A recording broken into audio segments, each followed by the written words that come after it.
ขอบคุณค่ะสวัสดีค่ะดิฉันสรัญญาเสนสุภานะคะจะเป็นผู้ดำเนินรายการต่อจากนี้ไปนะคะเมื่อช่วงเช้าเมื่อสักครู่นี้นะคะท่านได้ฟังมิสเตอร์เจสันเบสนะคะได้พูดถึง crowdfunding ไปแล้วดิฉันขอสรุปสั้นๆนะคะมิสเตอร์เจสันเบสเนี่ยท่านเป็นผู้วางโครงสร้าง crowdfunding ของสหรัฐอเมริกาใช่ไหมคะท่านเป็นผู้ร่วมร่างกฎหมายของสหรัฐอเมริกากฎหมายที่เรียกว่า Jobs Act เป็นกฎหมายที่เรียกว่ายิ่งใหญ่มากในประวัติศาสตร์ของสหรัฐอเมริกาเป็นกฎหมายที่ช่วยสร้างงานให้กับสหรัฐอเมริกานะคะแล้ว Crowdfunding ก็เป็นหนึ่งในกฎหมายนั้นแล้วท่านได้พูดถึงบนเวที TED Talk ท่านได้พูดว่ากฎหมายนี้กว่าจะออกนะคะใช้เวลา460วันซึ่ง460วันนี้ทาง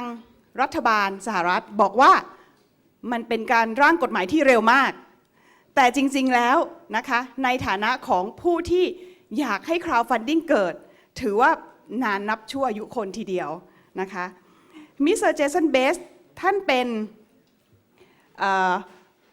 สปีกเกอร์นะคะให้กับ White House นะคะให้กับ World Bank แล้วก็เป็นนักพูดไปพูดที่เวที TED Talk นะคะซึ่งท่านก็ทราบดีว่าใครที่ได้ไปพูดบนเวที TED Talk ถือว่าไม่ธรรมดานะคะมิสเตอร์เจสันยังได้ให้สัมภาษณ์ที่เวทีของ CNN นะคะ CNBC BBC CCTV PBS นะคะและอีกหลายๆประเทศทั่วโลกนะคะ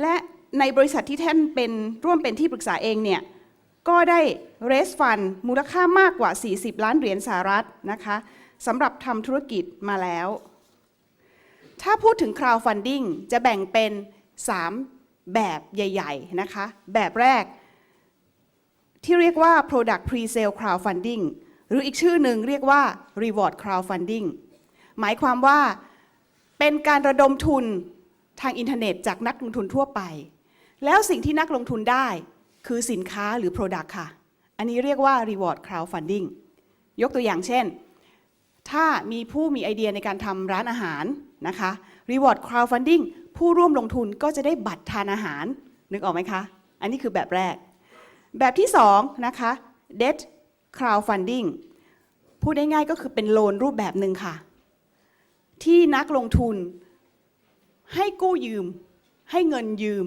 กับเจ้าของธุรกิจแล้วคืนเป็นเงินอันนี้คือแบบที่2แบบที่3ที่เราพูดถึงในวันนี้นะคะคือ equity crowdfunding คือผู้ร่วมลงทุนจะได้เป็นหุ้นค่ะและไอ้แบบนี้เนี่ยคือสิ่งที่เรียกว่าเป็นนวัตกรรมใหม่ของประเทศไทยก็ว่าได้นะคะคือการลงทุนรูปแบบใหม่ที่ทำให้นักลงทุนเนี่ยที่ทำให้ผู้ที่มีไอเดียในการทำธุรกิจเนี่ยสามารถทำธุรกิจได้ง่ายรวดเร็วโดยที่ไม่ต้องใช้เงินทุนของตัวเองนะคะ Market size ของ crowdfunding ทั่วโลกเนี่ยนะคะ estimate หรือประมาณการเนี่ยนะคะในปี 2014 เนี่ยอยู่ที่16,000 ล้านเหรียญสหรัฐแล้วในปี 2015 ก็คือปีนี้นะคะคาดว่าจะเพิ่มขึ้นเป็น33,000 ล้านเหรียญสหรัฐพูดง่ายๆก็คือเพิ่มขึ้นถึง2เท่านะคะถ้าเทียบเป็นเงินไทยปีนี้คือ1 ล้านบาทนะคะ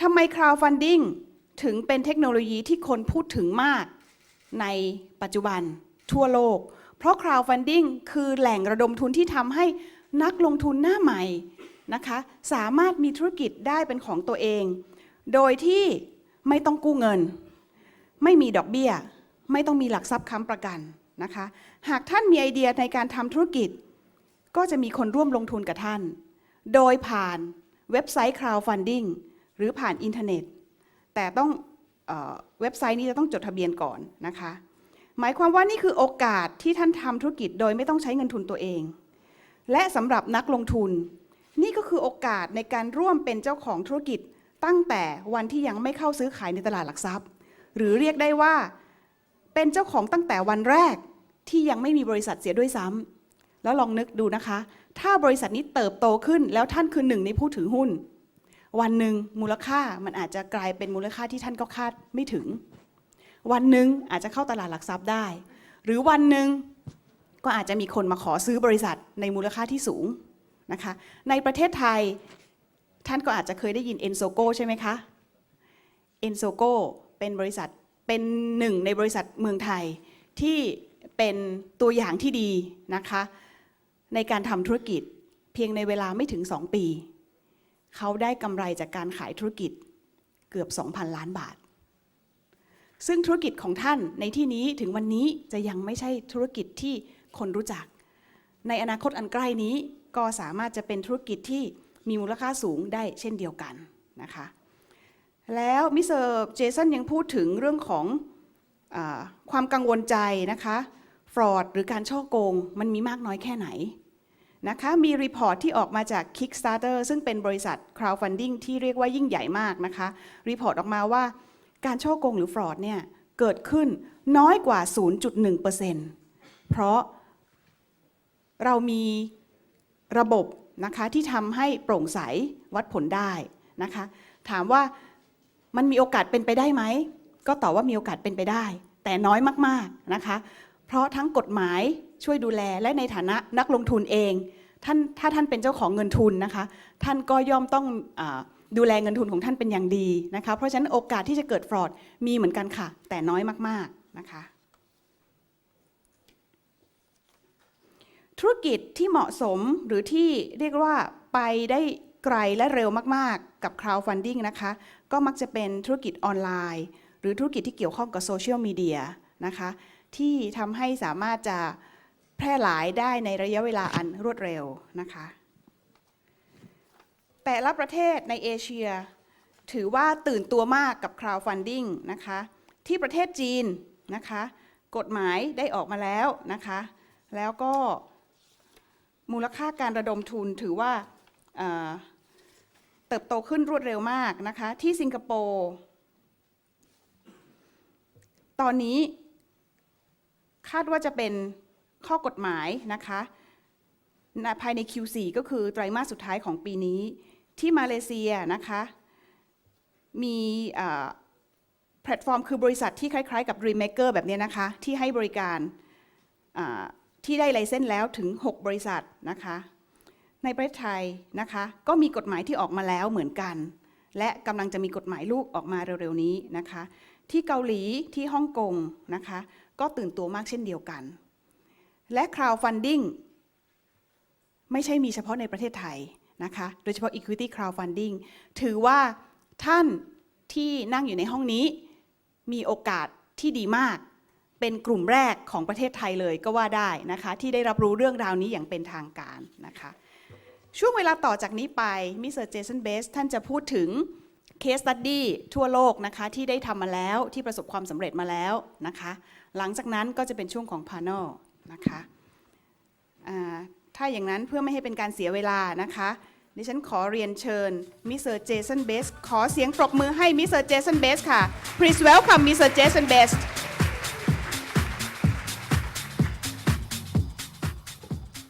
Thank you again. Now that we've all had sugar and caffeine, we should be able to continue on.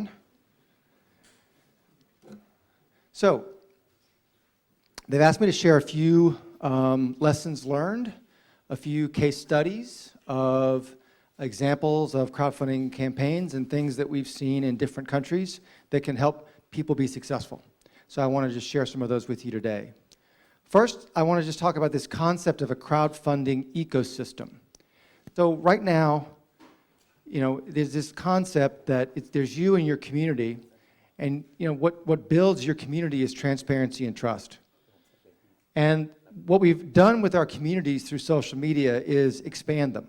So instead of having 100 friends that you can call on the phone and talk to, we now have thousands of people that we're connected to on various social media networks. And really, so what crowdfunding does is it creates this infrastructure between you and your community that allows for trust to flow in one direction and capital to flow in the other direction. So we've already been building trust and relationships online through our social media. I mean, people are buying and selling things. They're finding girlfriends and boyfriends online, and so that this is just the moving of capital online, right? This is the next step in the process.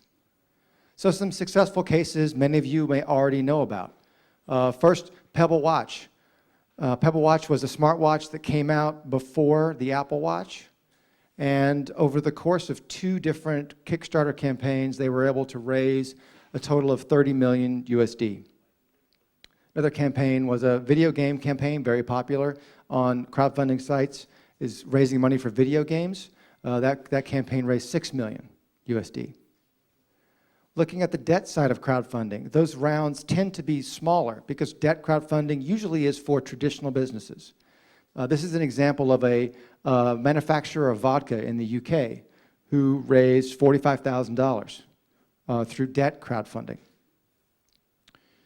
And on the equity side, I've got 2 examples that are sort of very different types of examples of campaigns.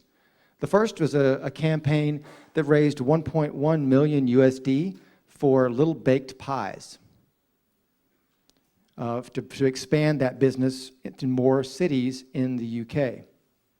The second was a natural gas company that wanted to raise money for a factory that they were going to create, and they raised 10.4 million USD on an equity crowdfunding site. So it really varies. I guess I would say that while most people begin the process of thinking about crowdfunding as something for startups and for technology companies, really I would encourage you to think very openly about how crowdfunding can be used for many, many types of businesses. And that this can be an excellent opportunity to get access to capital that may never have been available before. So, it's time to think about strategy.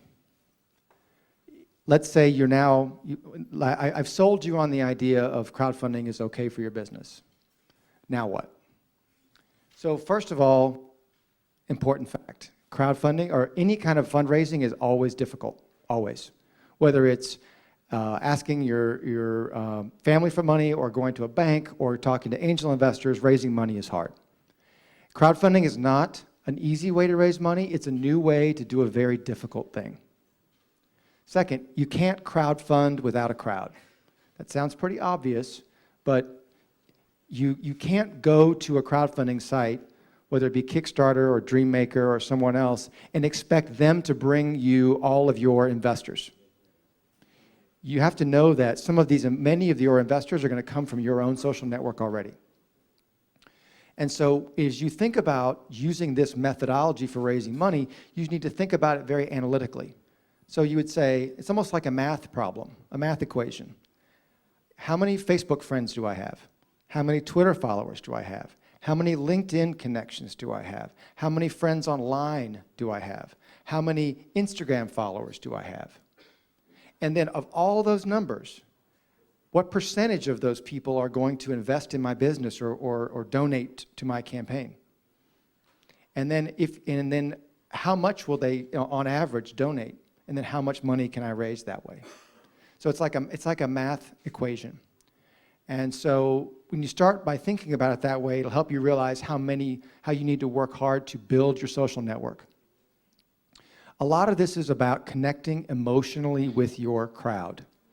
So making an investment in Apple or making an investment in a big corporation is typically you're making a decision based probably 90% on their earnings and 10% on your feeling about the company.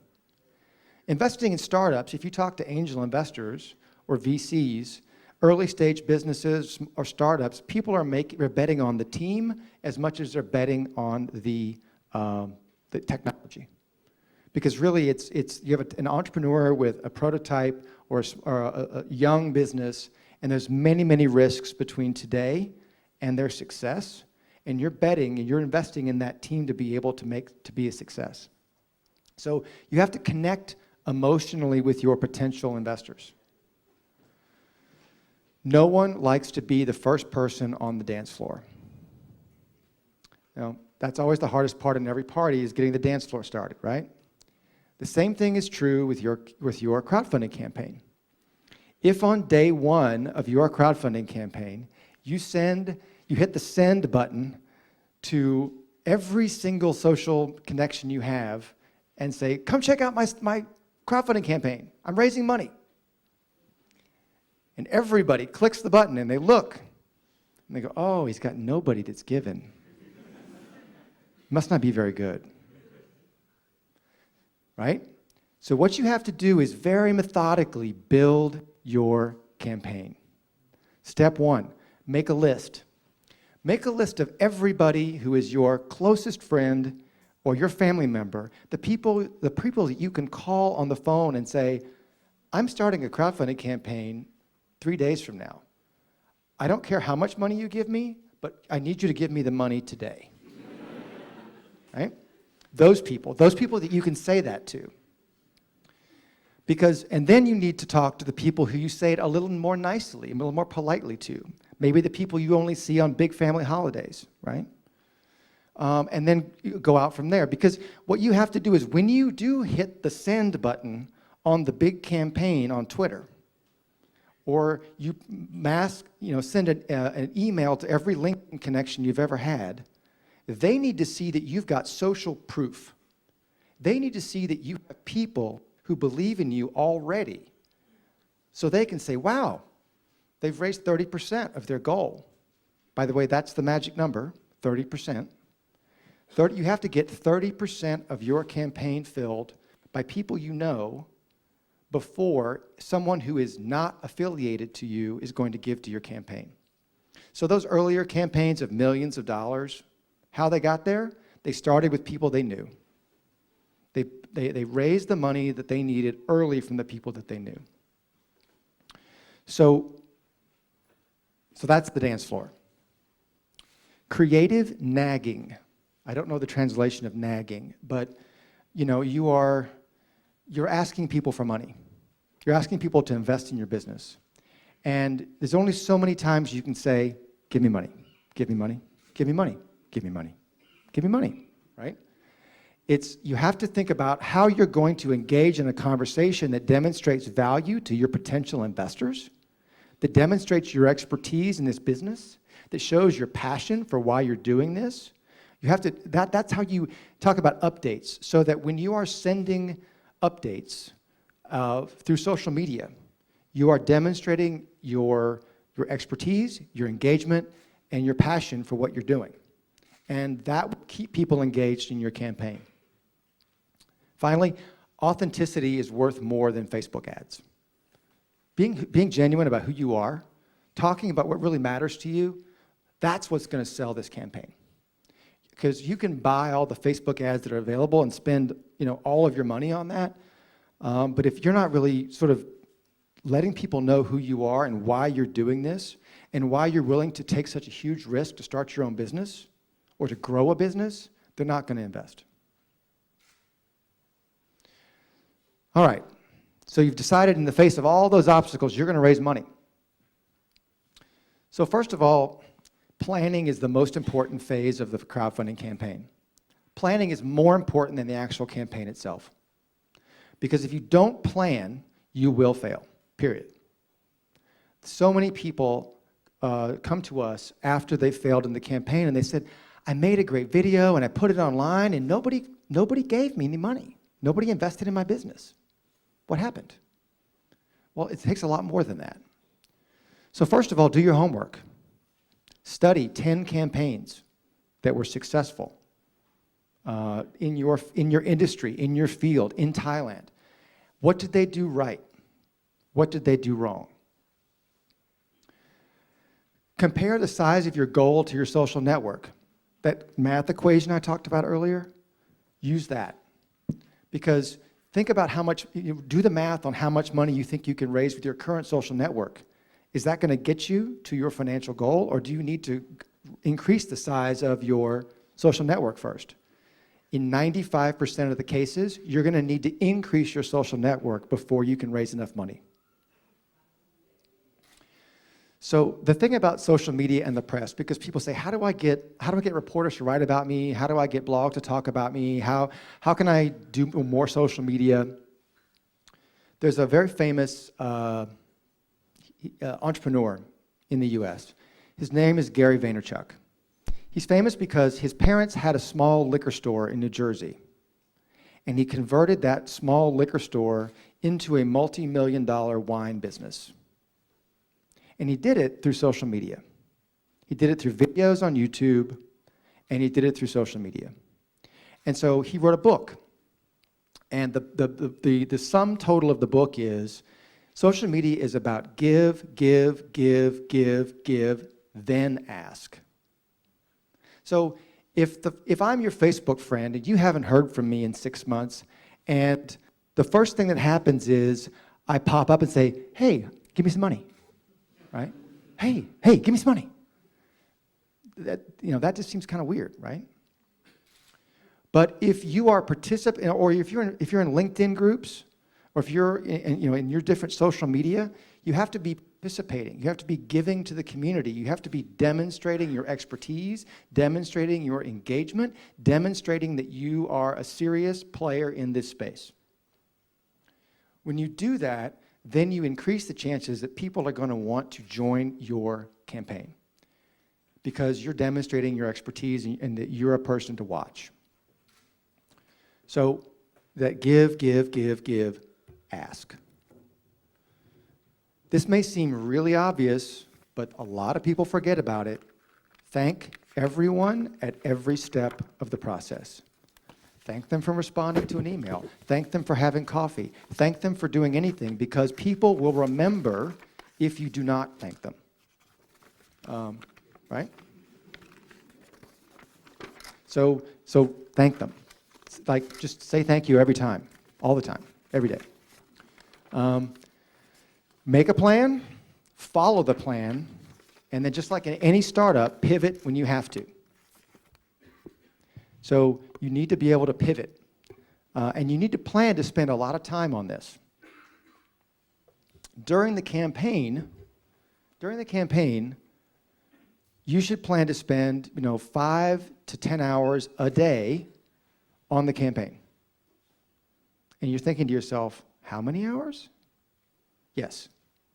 Successful campaigns take many hours every single day, because if you're lucky enough to get virality in your campaign where people want to give you money, if they start asking you questions about, hey, because there's comments and questions, and it's social. So people ask you a question about your campaign, they expect to hear back from you in less than a day. The sooner you get back to them, the better, because then they feel like you are serious about raising money. So, you should spend several hours a day, and you're cultivating your press contacts, you're providing content to blogs, you're requesting interviews, you're doing everything you can to be out there in the public, demonstrating who you are. All right, congratulations, you raised the money. Now what? So first of all, just like with any time you have investors, or you have donors, if you're doing a rewards-based campaign, it's all about setting expectations. So someone's given you their money, and they're expecting either the product in return, if it was a rewards-based campaign, or they're expecting you to deliver results and deliver a return on their investment. So you should communicate clearly with them and set those expectations about what you're going to do and when you're going to do it. How will you communicate? So if you have 100 investors, you can't spend every day responding to individual emails from every investor, because that would take away from all of your day trying to grow your business. So if you can create a way to communicate with your investors so that that's respectful of their time and allows you to spend the most of your time doing what they want, which is building your business, then that's really effective. You should be communicating regularly on a scheduled basis with your investors. So do what you say you're going to do. Again, obvious, right? But worth talking about, because what's human nature, when things go wrong, we don't talk about it, right? No one likes to fail, and no one likes to fail publicly. When things go wrong, when you're an entrepreneur and you have investors, If you hide it from your investors, that will be a problem. That will be a huge problem. It is an investor always would rather hear about a problem early than late. Always. Because if you tell them early, maybe they can help. But if you tell them late, then there's nothing to be done, then you've lost their money. So you must resist the normal human reaction to things going wrong. When you pull back, you have to step forward and you have to talk about it. Show them, don't just tell them. What that means is, so an example of what I just talked about with being honest with people. There was a campaign I gave money to on Kickstarter, and it was called Kone, K-O-N-E. You can still see it on their website if you want to look at it. It's a coffee pot. And it's a coffee pot that, I had no intention of buying, but I watched the video, and the passion that entrepreneur was able to convey for coffee in his video was so compelling that I bought it. I spent the money, bought the pot. I was told it was going to arrive in 60 days. 60 days happened, no coffee pot. But on day 61, I got an email. Hey, things aren't going so well. I had to re-engineer this part of the pot so it would pour better. I'm working on it. We'll get it fixed soon. A couple weeks later. So we had to redo this part of this shipping, that thing. Anyway, basically, it took 3 extra months for me to get my coffee pot. But every time there was an update, he communicated with me. So he sent the email out to everybody. And he sent pictures of what was happening in the factory, or he sent video, a little short video clip of what was happening. So I could see it. I was like, oh, there it is, and there's the designer, there's the broken pot, there's the box that didn't work, whatever. Those things are really important. And so if you can show them, you can keep, investors can have, or donors to rewards-based campaigns can have a lot of patience. Because the cool thing was, because he communicated with his donors, they were responding in the comment section of the campaign. They were like making suggestions, they were offering ideas, and it became a very collaborative exercise. So again, by talking about failure early or problems early, you're able to engage people in helping you create solutions. And so finally, if you get validation from the crowd, if you can show that you can raise money as an entrepreneur and then you execute on the plan, that's great. That's a great signal to other investors, to larger investors, that you're an entrepreneur or a small business owner that's worth taking a look at, that's worth evaluating, that's worth talking to about an investment. Now let's talk about the bad news. What if you failed? What if the campaign didn't raise the money that you expected it was going to raise or needed it to raise? Again, if you fail to raise your limit, your goal, thank everyone. Thank everyone who gave. Because there's a chance that you're going to do this again. And you're going to want to go back to those people with your next idea, and you're going to hope that they're willing to invest in you the next time. And so even though you didn't raise the money, you should thank them for participating in the campaign. This is also a chance for you as an entrepreneur to take a step back and evaluate. There's an example from Chile. There was a rewards-based crowdfunding platform down there that we've worked with, and it was an entrepreneur who failed to raise the money for his product, and he sent a letter to the crowdfunding platform after his campaign failed. And he thanked the crowdfunding platform. He said, failing on your platform helped me because I found out that there's not a customer for my product. This thing that I thought was so awesome, no one else thinks is awesome, right? And so I now know I need to either modify and change the product, or I need to create a different product. So it saved him, thousands of hours, saved a lot of investors, thousands of dollars, and allowed him to go back to the drawing board and think again. So sometimes sometimes failure can be, or what you think is failure, can turn into success.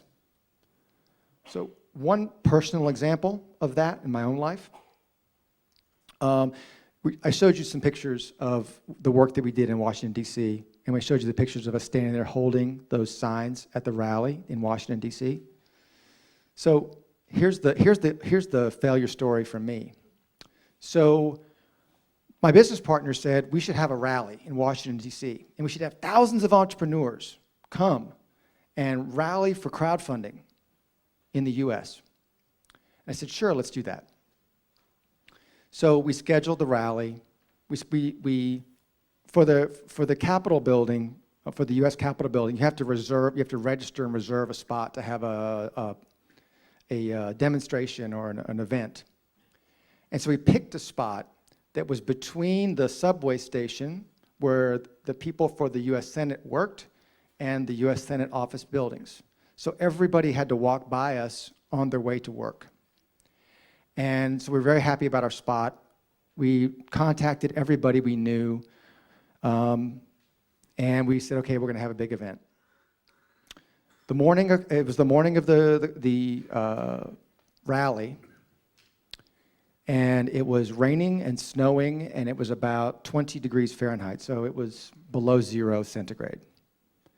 We had about 18 people who came to the rally. It was the most pathetic rally ever in Washington. We had almost as many press people came as actual participants in the rally. So that was pretty bad. And so we really thought we had failed. And I was like, well, maybe this is not going to go any further. But one of the people who came by us and looked at our sad little rally, I was talking to him and he said, what are you guys doing? And I told him about crowdfunding. And he handed me a business card and he said, when you're done here, come and see me in my office. And he was the economic counselor to one of the U.S. senators. And so we met with him for about 2 hours in his office. And it was because of that rally, us meeting him, that senator was one of the 3 senators who sponsored the bill in the U.S. Senate for the Jobs Act. And it was because we were there, because we met him, was one of the turning points in the campaign to legalize equity and debt crowdfunding in the U.S. So sometimes in that moment where you think you failed, good things can happen. So I share my failure with you because I hope that it's helpful in understanding, looking for sometimes the positive things that can come out of those kind of experiences. The last thing I'll talk about is another case study from Kenya. So we worked with the World Bank with 6 entrepreneurs in Kenya, Nairobi, who were technology entrepreneurs doing green tech and clean tech. And we were asked to see if we could help them to raise money via crowdfunding. Almost no campaigns have ever occurred in Kenya for crowdfunding, ever. And so it was completely unknown as to what was going to happen. So the short version of the story is they all failed to raise the amount of money they wanted to raise. So none of them were successful in raising the amount of money they wanted. But what was also really interesting is we talked to them afterwards. And every one of them had positive things that came out of the experience. They all got a lot of press coverage because of the campaign. Several of them increased the revenue of their businesses. They got new customers because of the campaign. 2 of them got new, large, strategic partners. And 1 actually got an angel investment because of the publicity and the activity and the focus around this that they were driving. So I would just say that you might get all those things in addition to raising the money you want to raise, but it's also possible that even if you fail, you can have successful outcomes in other ways. So the last thing I'll kind of sum up on is what's next in crowdfunding. So right now we're talking a lot about crowdfunding platforms. We're talking a lot about raising money on a single place, a website called a platform. And that will be successful for a while. But what will be required for the crowdfunding ecosystem to form, just like an entrepreneurial ecosystem, is a series of products and services that will allow this market to scale massively. So the first thing we need to have is this platforms and secondary markets for these shares. That's happening now. The next thing we'll need are companies that are providing what I call trust and transparency tools. How do you help, like rating systems for investors, rating systems for companies, other things like that? How do I make sure that if I make a product, it can actually get manufactured and shipped on schedule? Third, data and analytics services. Once there are 10 equity crowdfunding platforms in ASEAN, how do I look at those platforms? How can I efficiently look at the opportunities and make investment decisions? And then fourth is white space, I call it. Basically like the bucket that all of the new things that are going to be created that we don't know about yet. So big data, gamification of crowdfunding, blockchain, Bitcoin utilization, crowdfunding, new ways to transfer money. These are all different parts of this new crowdfunding ecosystem that are being built. So it's an exciting time because of all of the activity going on here. It's with the incubator and acceleration work and the co-working spaces that are coming along, the addition of significant venture capital presence in Thailand and focus. And I can tell you that being in San Francisco, there's a lot of interest in investing in Southeast Asia right now. And so there's really this very bright light here now, looking at where are there opportunities and where to grow this ecosystem in Southeast Asia and in Thailand specifically. And so I'm excited about the fact that the crowdfunding is moving forward here, and I look forward to coming back next time and hopefully having it up and running and being able to see companies being funded and be a part of this ecosystem. So thank you all very much for coming today and for being a part of this. Thank you, Mr. Jason.